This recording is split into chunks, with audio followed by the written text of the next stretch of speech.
Hey, what's going on everyone? Alex with the World of Whasian channel, and behind us is our Fluval Flex 15 with some green neon tetras, as well as some other critters that we'll get to in a second. But yeah, it's been about 20 to 30 days since we have posted the last video, or since the last tank had been done and I'd added the fish. And I've really been enjoying it. It's evolved quite a bit in that short amount of time, and we have some pretty fast growing plants in here, so we'll get into that. And there's some things that I have improved with this aquarium and some things that I want to do in this video to make it even better. So yeah, I think it's going to be a lot of fun, so sit back and relax and let's get into it.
So in that little montage I showed, obviously I put the original U-bolt here and I had it fastened to this shelf here with some pre-existing holes there.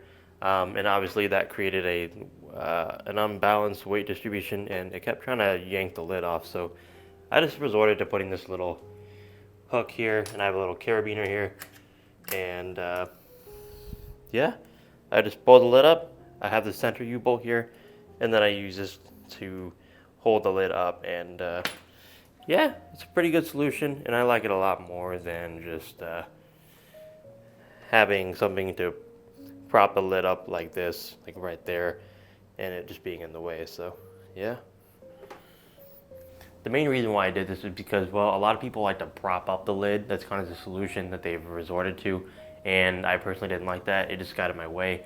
I had a little piece of wood with some notches on it that I would use to kind of prop the lid open, and it was sturdy, but it just got in my way, and I didn't really like it. So I like this solution more. It's just a way to kind of hold the lid up, and I kind of like the industrial look that it gives, and I can stow it away. It's really easy, and yeah, works really well.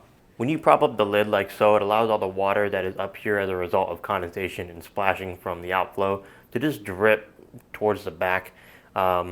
If you were to take this lid off, all that water just kind of just goes everywhere, and it gets behind the tank, it gets on your furniture, and if you own a Fluval Flex, you know exactly what I'm talking about.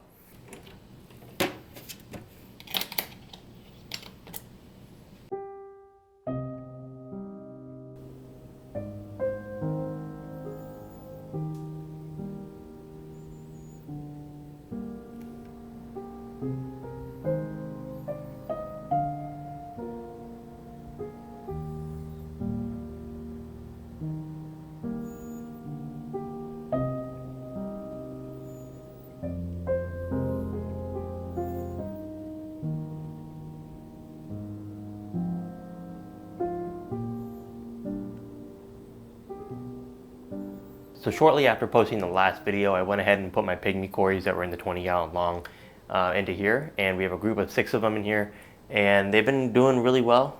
Go figure, no surprises there.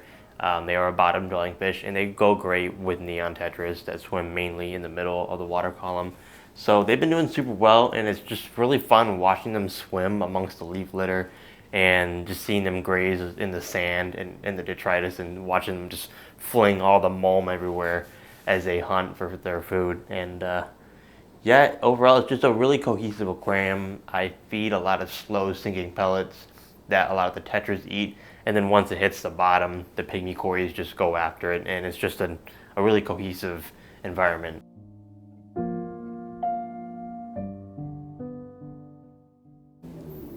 So the Hygrophila angustifolia has been growing like crazy, and honestly, no surprises here, but it still makes me happy nonetheless. You know, I feel like I'm actually achieving something, even though this is like one of the easiest growing plants in the hobby, but I digress.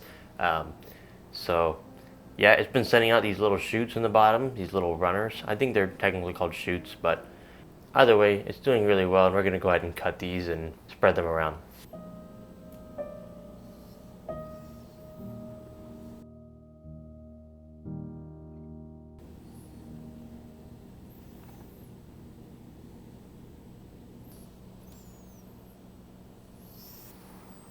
So we are just cutting and replanting some of the Hygrophila angustifolia to make for a more dense forest look. So can't wait to see how it turns out. Should look pretty cool. And it goes free. You know, Hygrophila is actually really hard to plant, and there we go. Alright, and I'm sure those will be floating in the top of the water when I come downstairs tomorrow morning. Hygrophila angustifolia is incredibly stunning in my opinion. I love the way it looks, and I think it complements this wild botanical style rather nicely. It just looks super natural, and it just grows wild, and I love the way it looks. It's incredibly low demanding, and not only is it incredibly low demanding and incredibly forgiving when it comes to water parameters, but the lighting as well really does not matter a whole lot. The light on this Fluval Flex is not the best, it's not the brightest, but this angustifolia still thrives nonetheless, and this just makes it a great plant for anyone who is either a beginner or is wanting to run an aquarium on the darker side with lots of tannins. Hygrophila angustifolia is really just, you can't beat it. It's awesome.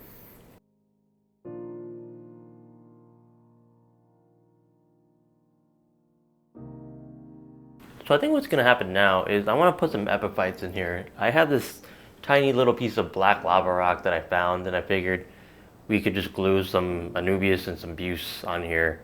Maybe we'll break this into 2 pieces and just glue some random plants to it and then just throw it in there. I have some epiphytes that I've just been laying around for quite some time now, so let's go ahead and put them to use.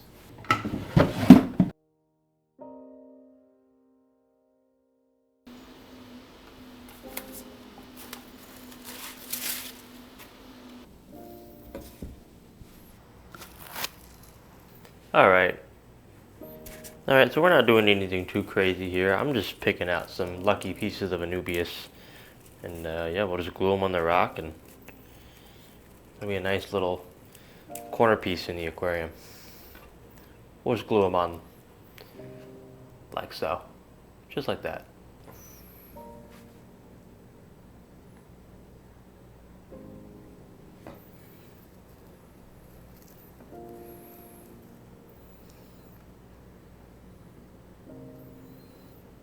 And here we have it, this tiny little cute piece of lava rock with some Buse philandra and some Anubias non-petite.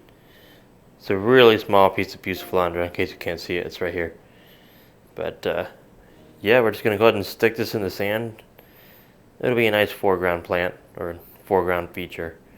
I'm not exactly sure where we want to put it, but the beauty of a configuration like this is that since they're epiphytes, if I don't like it the way it looks, I can move it just as easily. And there we have it, a nice little foreground feature with some epiphytes. It might look a little out of place right now, but I think in due time it'll kind of just sort itself out, like most botanical method aquariums.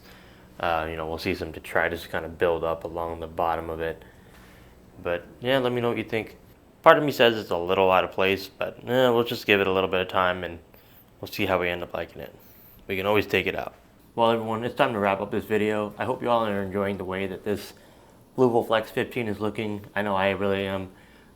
It's just a really nice looking, simple botanical method aquarium that I just think looks wild, and it just sits right with me. I don't know, I really like it, and it suits well with the Fluval Flex. So as always, let me know what you want to see as far as this tank goes in the comments down below.